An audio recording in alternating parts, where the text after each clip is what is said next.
So lesson number 1 in economics begins with this simple notion. Economics is concerned with the science of having.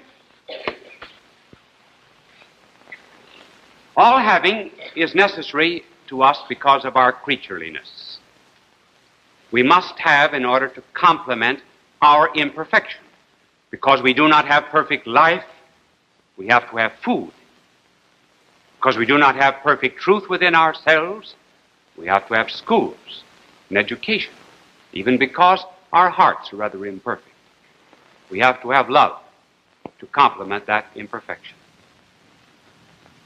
When God created the world, having came into the world. Up until then, when there was only God, there was just being, but no having. God has nothing. Therefore, he's infinitely poor. But God is everything. Therefore, he is infinitely rich.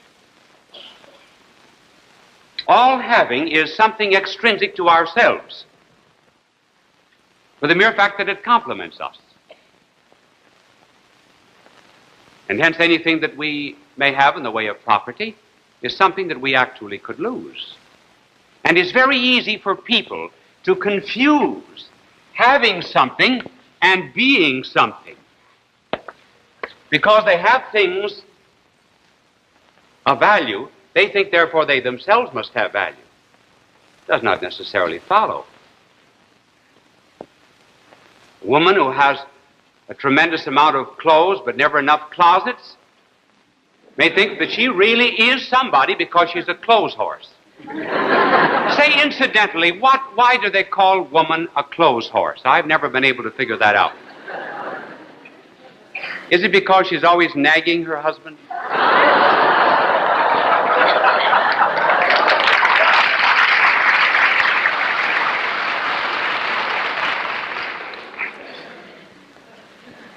Having is concerned with property.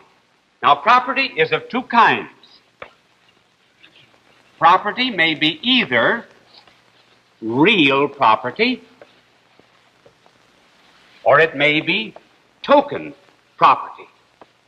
Real property, chalk, cabbages, spinach, ice cream, beds, land. Token property is an artifice or a symbol that stands for real wealth. Stocks, bonds, credit, money that has been folded, and money that has not been folded. There is a natural limit to all real wealth. That is to say, a man, for example, does not want an infinite suit of clothes. There isn't anybody that wants his bedroom just chock full of beds, unless he's fond of a lot of bunk.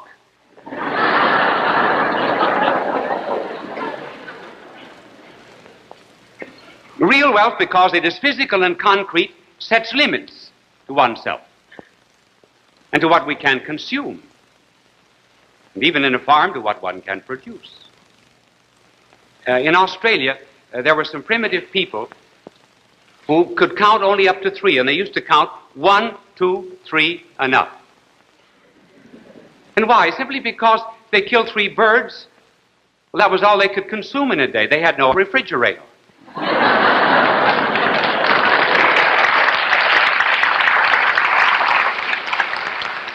I said they were primitive people. On the contrary, well, I might say as regards real wealth, that is why agriculture is one of the very natural avocations of man, is because nature sets limits to what will be produced, as man's own nature sets limits to what will be consumed. But token wealth, that can be infinite. We can just have a chain of hotels, more and more of this, and that even applies to communists, because remember, a communist has envy of token wealth. A communist is an involuntary poor man. He's a rich man without any, poor man without any money in his pockets. He's a poor man who wants to be rich. And this desire for more and more and more has actually become a kind of an American God. A false God. Token wealth can be infinite and therefore take the place of the true God. Remember when our blessed Lord multiplied the loaves and the fishes, fed the 5,000? The gospel says each man had as much as he would. Each man had his fill. Why? Because there was a natural limit to the number of loaves of bread he could eat and to the fish he could eat. But suppose that our blessed Lord went around and distributed $10,000 war bonds. Can you imagine any one of those 1,000, 5,000 saying, "Satis est Domine, that's enough, O Lord, no more, just one"?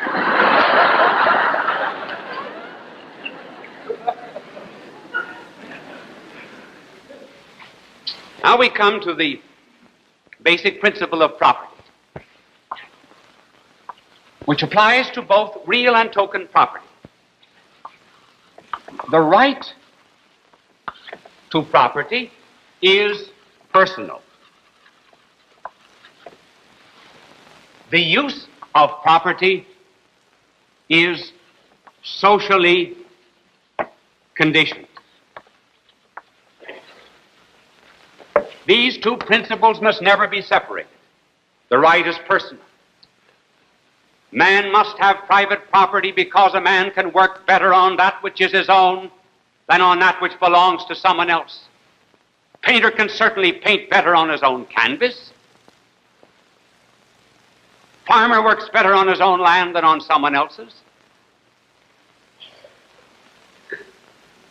Just think of the condition of clothing in Soviet Russia, where the state makes all the pants and all the vests and all the coats. No wonder Malenkov's suits fit the way they do.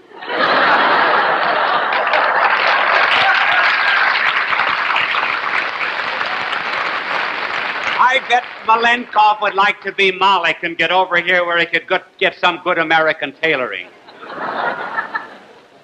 The right to property is personal, but the use of property is socially conditioned. Though we may own it, nevertheless, we may not do with it whatever we please. For example, I have a horse.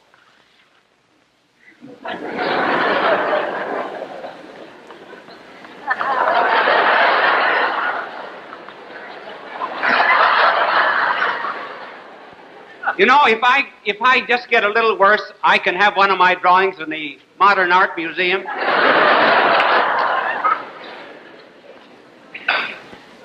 I have a horse. Now, may I use that horse as I please?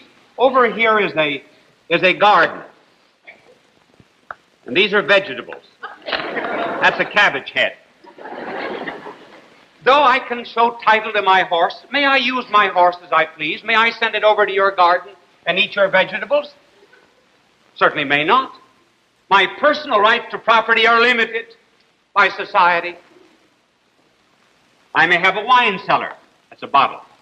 And here's a school. School. May I invite all of the children over to my wine cellar and put them in a state of amiable incandescence?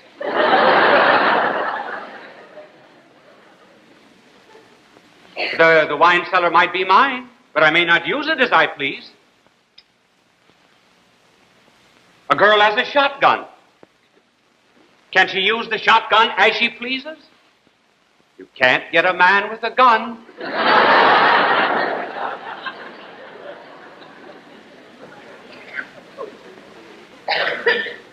You can immediately see that there are two possible errors that can creep into economics. One would be the error of saying, we insist upon personal rights to the exclusion of social use. What would that be? That would be monopolistic capitalism, so prevalent in the last century, in which the capitalist said, I own this property, I want no church, I want no Bible, I want no moral law, I want no state, I want no society telling me what I can do with my money. And that resulted in the concentration of wealth in the hands of the few, the impoverishment of the masses, a system to a great extent that was broken up thanks be to God, rightly by the advent of labor unions. But that could be the error, insisting on the right, forgetting the use. And the other error of insisting on the social use and forgetting the personal rights is obviously communism, in which all property belongs to the state and a man has no personal rights whatever. Then the state owns all the chickens, all the eggs, all of the hens, and it has a state cook that makes an omelet, and you eat the omelet whether you like your eggs that way or not. These are the two economic systems that are both wrong simply because they violated a basic principle of property. Now we come to the application of some of our principles. And the first application has to do with individuals. Every individual is entitled to personal property, to returns on that property. He is entitled to enough personal property to care for himself, for his family, to give them security for the future, as well as an education. All that is over and above that, in the truest sense of the term, wealth that is superfluous, he owes to the poor.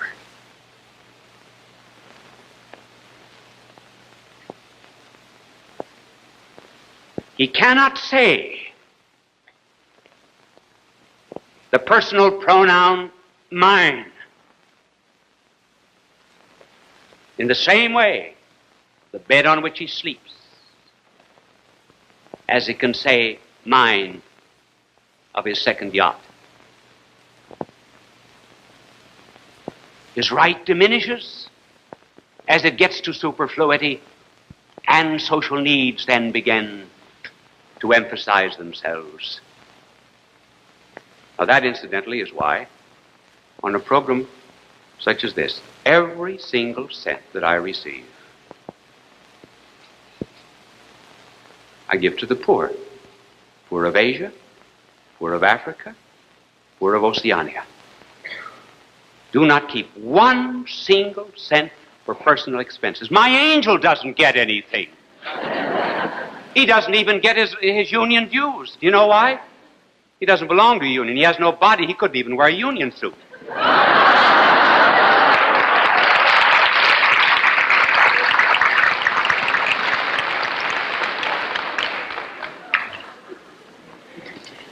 And all of this money goes to care, as we cared last year, for 65 million people. Aged, sick, lepers, 95% of whom, incidentally, were non-Christians. I'm not entitled to that superfluity. If God has given me a gift, the gift of proclaiming His truth, and the other gifts that are related to it, and the opportunity of talking to you on television, I may not use those God-given rights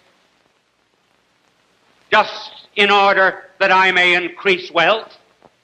I owe that to someone else, and if I use that for myself, God would take away my gifts. Why, if you sent me a dime for my work, say, that's not a bad idea.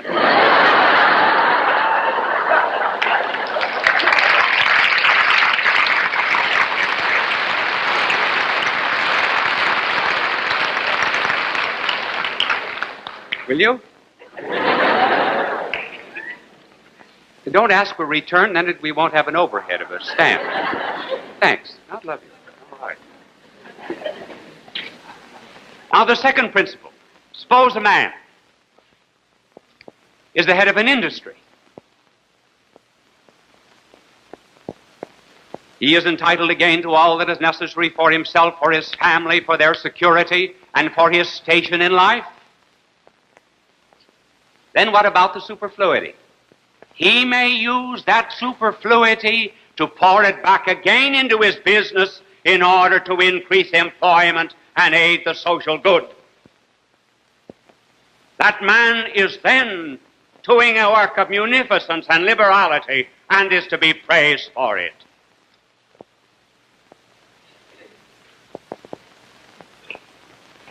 Then we come to our third application.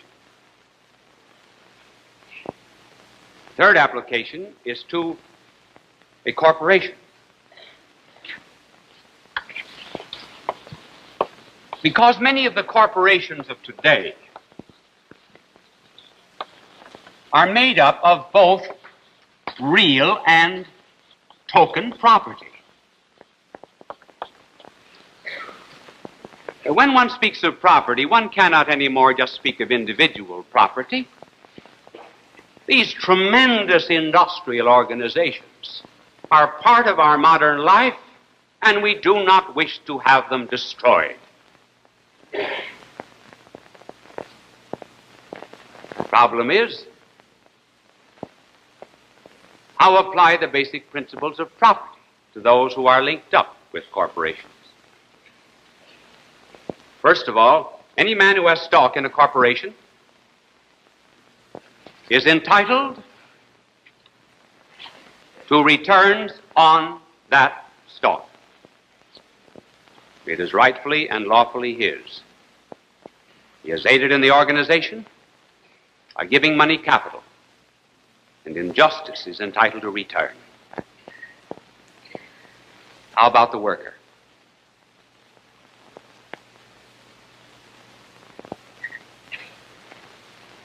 The worker does not give any cash, but he gives something more. He gives his life. Not just this day's work and that day's work, for which he receives a wage, but the sum of all of the days, the rearing of his family, the beginning and the end of his physical existence. He is also entitled to some part of the social wealth which he helps to create, just as the stockholder is entitled to something.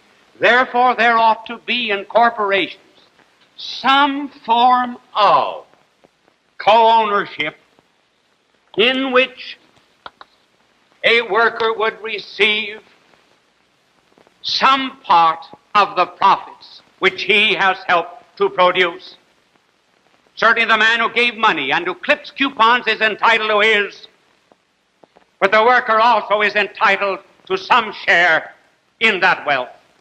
Need not be given in the form of stock alone, but at any rate some form of co-management, some form of co-ownership in which the bond will deepen between himself and the industry where he works, in which he will feel some stability, in which he will no longer be working for someone, but in which he will be working with someone. No one class is entitled to take all of the profits.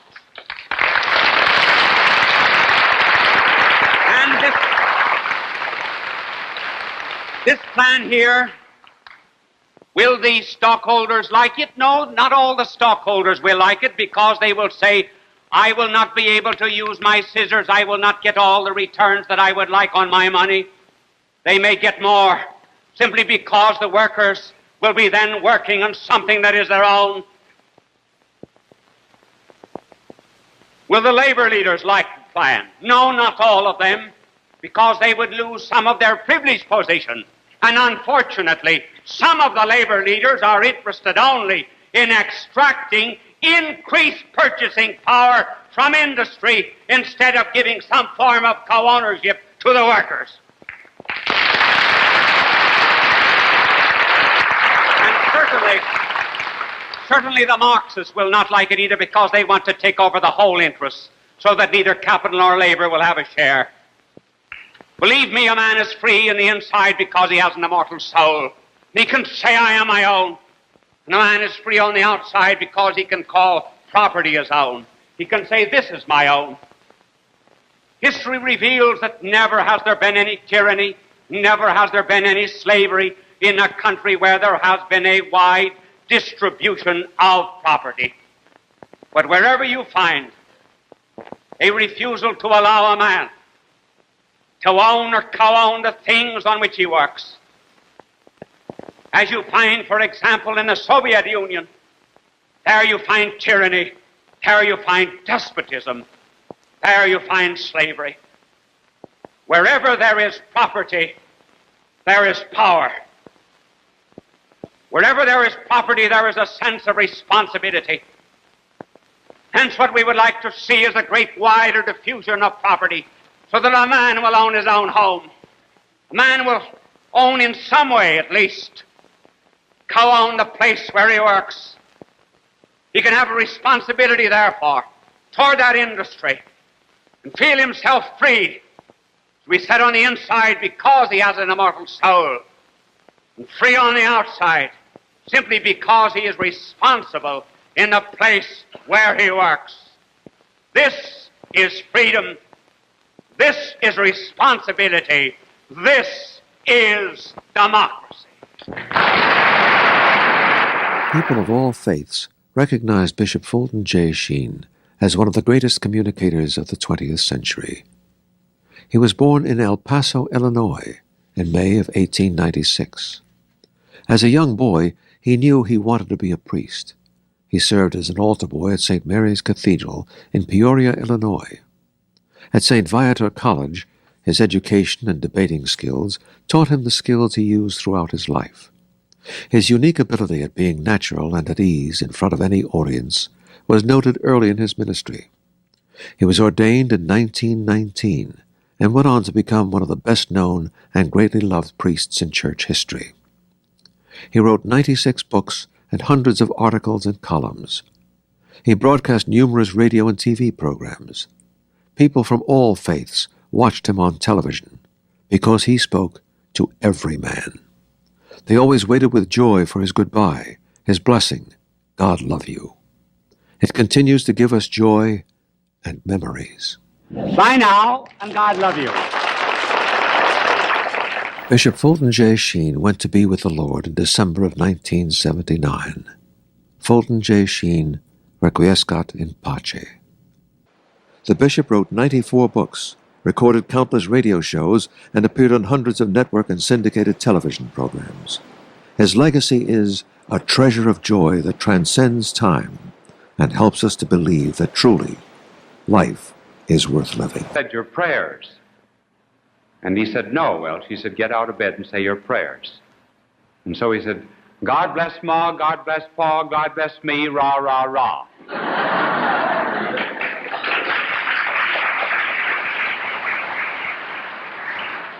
Well, you're in for a very, very dry telecast, so you can turn off now this particular telecast. We'll quit talking about the subject, the glories of science, at 55 seconds after 25 minutes past 8. At that time, turn back and you'll get a good commercial.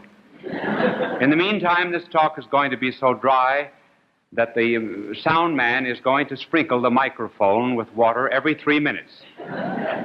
The angel has found the subject so very heavy that he has loaded his wings tonight with helium to make him a little lighter. The subject, the glories of science. Science has come in for a few bad days simply because there's a fear of an ABC war atomic and biological and chemical. And because when people think of atomic research, they think of atomic bombs. And forgetful of all of the good that atomic research has actually done. After all, the abuse of a thing never destroys its use. Automobiles kill people, but we will not do away with automobiles. Now look and see some of the things that science has done. We will mention 3. And in order that the 6 of you who are listening into the glories of science may be able to follow it, we will first speak of the benefits of science, and secondly, the purity of science, and thirdly, the humility of science. First of all, the benefits of science. And here, naturally, we're speaking of natural sciences. There are other kinds of sciences besides natural sciences. But that's our limitation this evening. And in particular, here atomic research. First of all, we may derive from atomic research an entirely new kind of fuel.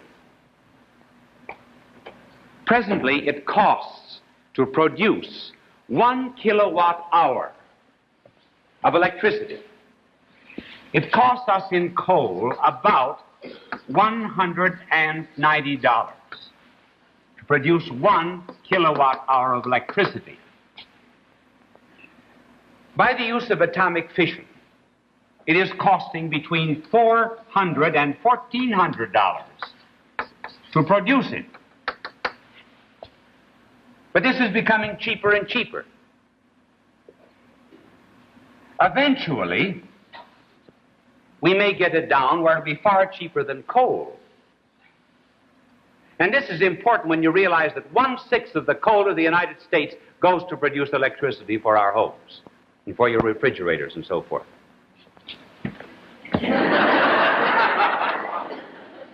Unsolicited commercial, always the best.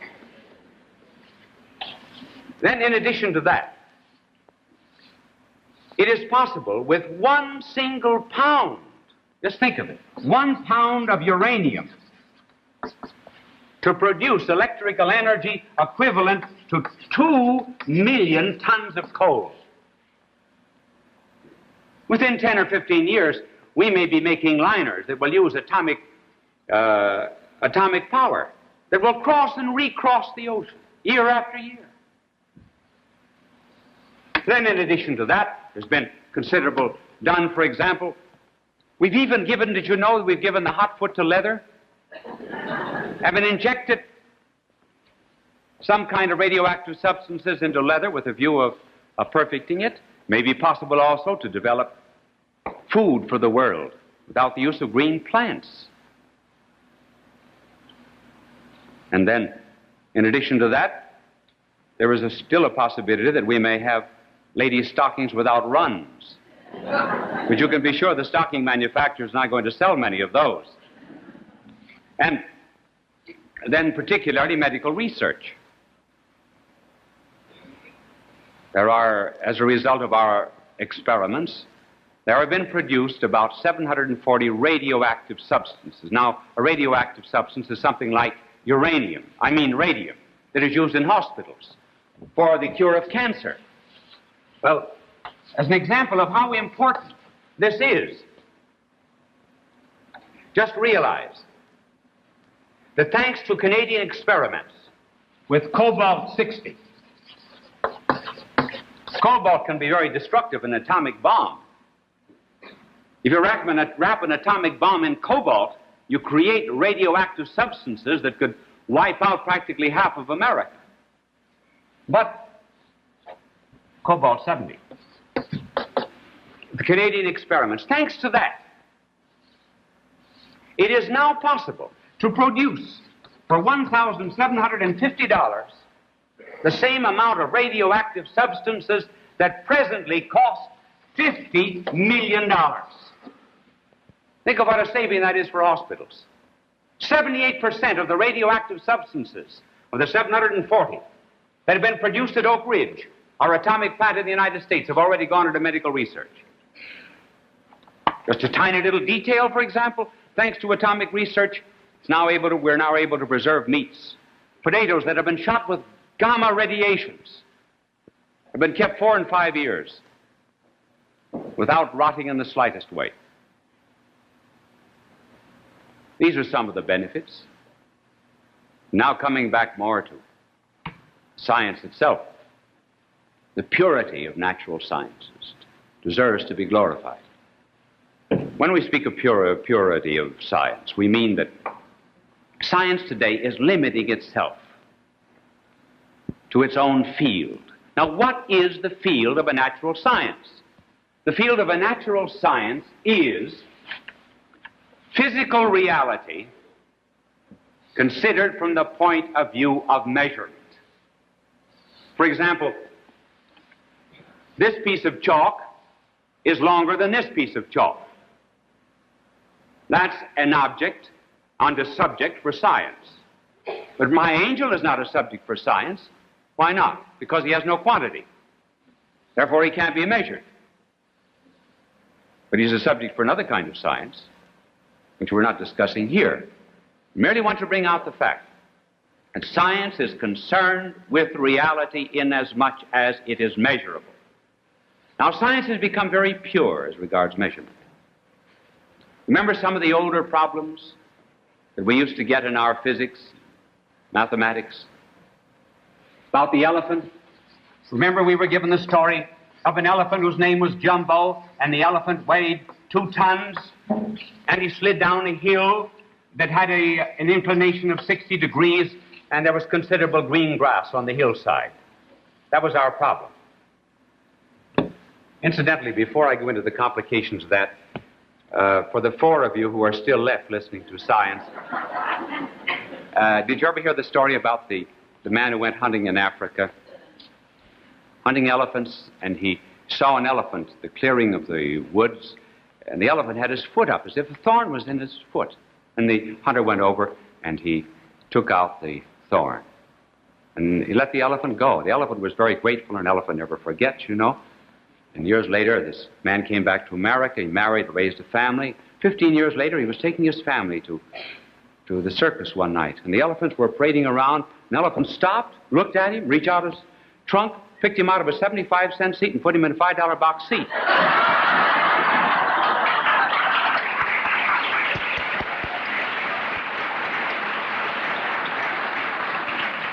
For the 7 who are now listening, because Aunt Mamie must have been called back, the old way we described it was in terms of elephants and tons. Now, the new physics, how does it describe it? The elephant says, the modern physicist, forget the elephant, forget the hillside, forget the green grass. All you have are 2 tons, 60 degrees, and coefficient of friction. In other words, they're just simply dealing with what they call pointer readings. That's pure science. And then for another reason, science is pure simply because it's gotten beyond mixing up in philosophy. There are some who say science is not sufficiently religious. That is wrong. Science has nothing whatever to do with religion. Natural science has nothing more to do with religion than it has with patriotism. Is natural science American or is it French? Doesn't make sense. It hasn't anything more to do with patriotism than it has with nudism. Science is concerned with phenomenal reality from the point of view of measurement. A scientist may indeed be a very religious man, but it's not just because he's a scientist. A scientist might be a very atheistic and irreligious man. Maybe that's because he's running around with someone else's wife, or he's a fifth columnist.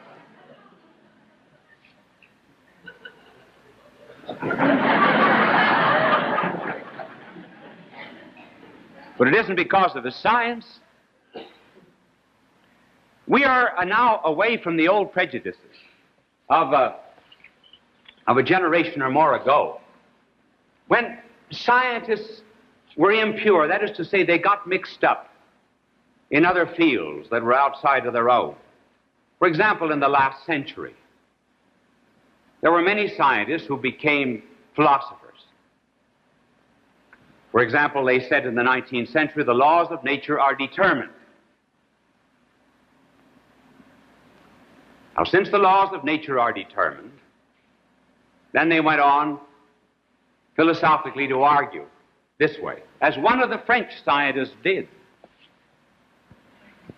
He said, if we knew the exact collocation of atoms, we could foretell the day when the cross would supplant the crescent on the dome of San Sophia. Now, science has nothing to do with that kind of prediction. And another scientist of the 19th century said, if the nose of Cleopatra had been the least bit shorter, the whole history of the world would have been changed.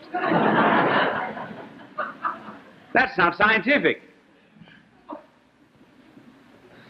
In the 20th century, you do not find scientists generally getting into that field. The only one that I know of who's gotten into it was Eddington, Sir Arthur Eddington, in his marvelously scientific work, The Nature of the Physical World.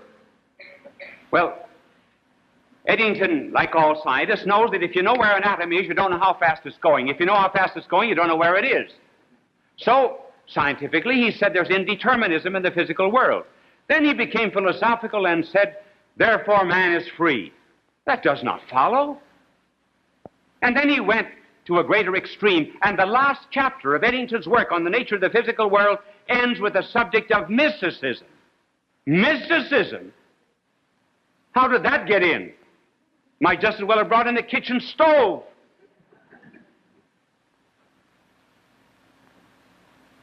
His philosophical, his scientific presuppositions and theories and hypotheses had nothing to do with that. So science is to be glorified then because today it's pure and free from philosophical prejudices. Now the third point, which is the science is more humble, we do not have time to develop. So we will start in our conclusion. And now for the three who are listening in. This is the great glory of science. De Broglie, the great French scientist, once said, the great mystery of nature is that science is possible. And Einstein said the most incomprehensible thing about the universe is that it is comprehensible. These are remarkable statements. In other words, why is science possible? Why is it possible?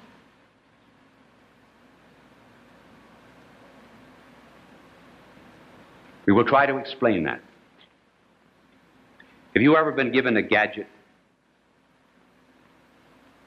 very intricate, and you said, what's it for? What were you asking? You want to know what its purpose was. You know what I saw the other day? A leopard-lined bathtub about that size. So you say, well, what's that for?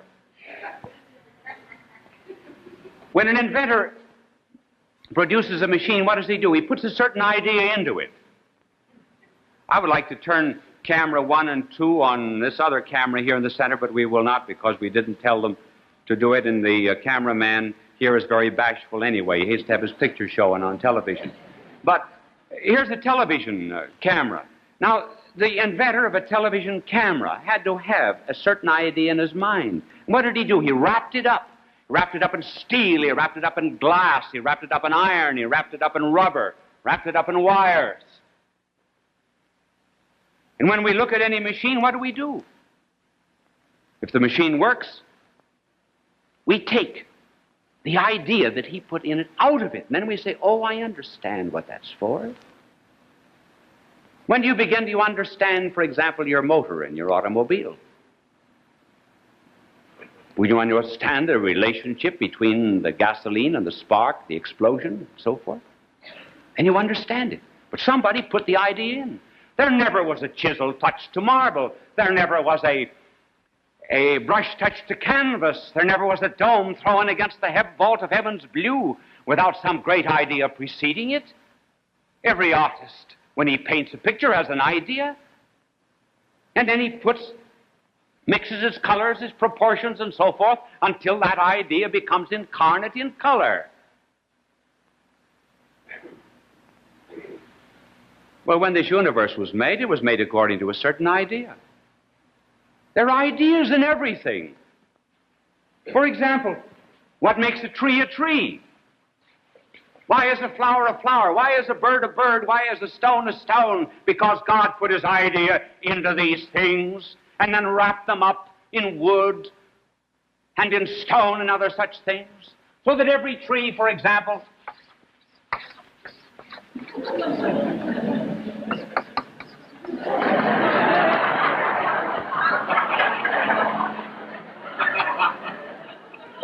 remember, only God can make a tree.